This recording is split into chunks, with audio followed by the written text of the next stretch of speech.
On April 17, 2011, a BNSF coal train designated as C-BTMCN M0-26 was on track 2, which was between CP 4580 and the CP McPherson Junction. The train had 132 loaded coal cars and 3 BNSF locomotives. SD-78's 9159 as the leader, ES-44AC 6133 as the trailer, and another SD-78 9226 as a DPU. The engineer and conductor went on duty in Lincoln, Nebraska at 2:31 a.m. After completing an air brake test, the train then departed at 3:45 a.m. The coal train then proceeded eastward after receiving a signal. The train then moved onto a signal track at CP 4664. Then, the train entered multiple tracks at CP 4580. The maximum speed for passenger trains were 79 miles per hour, while the maximum speed for freight trains was 60 miles per hour. The coal train was further restricted to 45 miles per hour because of its ton per operative brake. FYI, signal indications can restrict the train's speed. Meanwhile, a maintenance-away equipment train entered the same track as the coal train was on. The maintenance-away train consisted of 89 flat cars and a lone BNSF SD-70 Mac leading, which was 9470. The equipment train was stopped at a red signal at milepost 453.5. The engineer and conductor went on duty in Lincoln, Nebraska at 1:15 a.m. The train then departed at 3:15 a.m. The equipment train then received a yellow signal at CP 4535.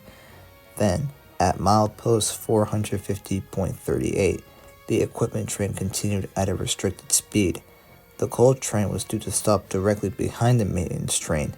Suddenly, the coal train's speed increases to 12 miles per hour. The throttle position it was in was position 7.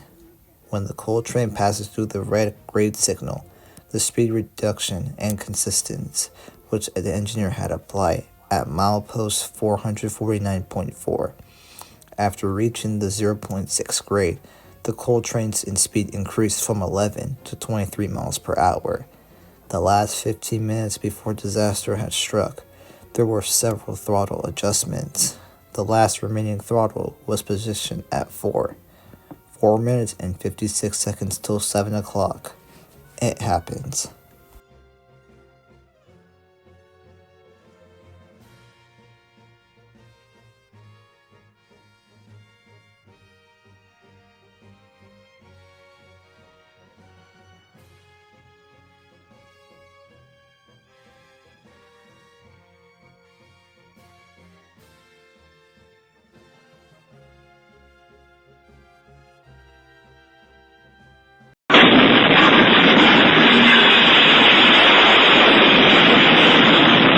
The coal train then slams into a few of the flat cars, still going 23 miles per hour. The emergency brakes were not applied until the impact of the collision. Due to the impact, 9159's cab was crushed by the flat cars, which in turn piled on top of each other. 6133 suffered minimal damage, but had a small fire on the left side of its cab. The 29 through 34 flat cars on the maintenance train were thrown to the north side of the track near a highway. Then, afterwards, the engineer in 9470 calls 911. Then afterwards, the Red Oak Fire Department showed up on the scene. The engineer and conductor in the coal train were killed, most likely from the equipment they hit crushed the cab. The estimate damage was $8,726,151. The crew of the maintenance train were okay, but both had neck and back pain and were treated with medical treatment. But why did the coal train all of a sudden rear-end the maintenance-away train? What caused this to happen? An investigation by the NTSB was determined that the probable cause was the failure of the coal train complying to the signals.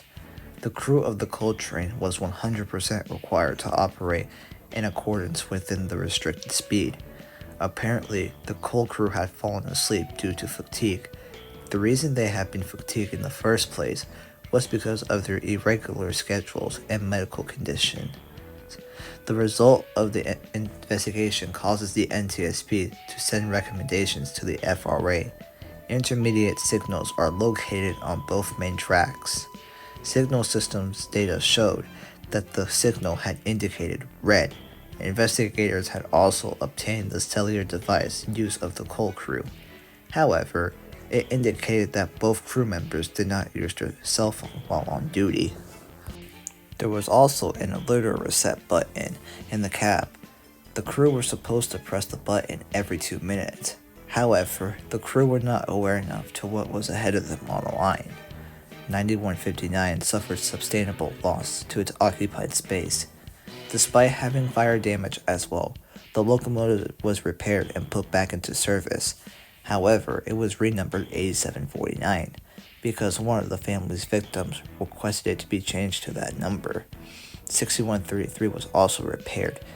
9226 and 9470 were undamaged, since 9226 was far away from the accident and being the DPU. 9470 was also far away from the accident.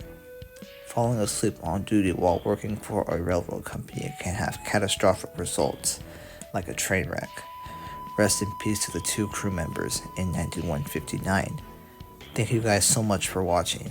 If you enjoyed this video, consider subscribing. I love making these documentaries for every single one of my fans. See you guys in the next video.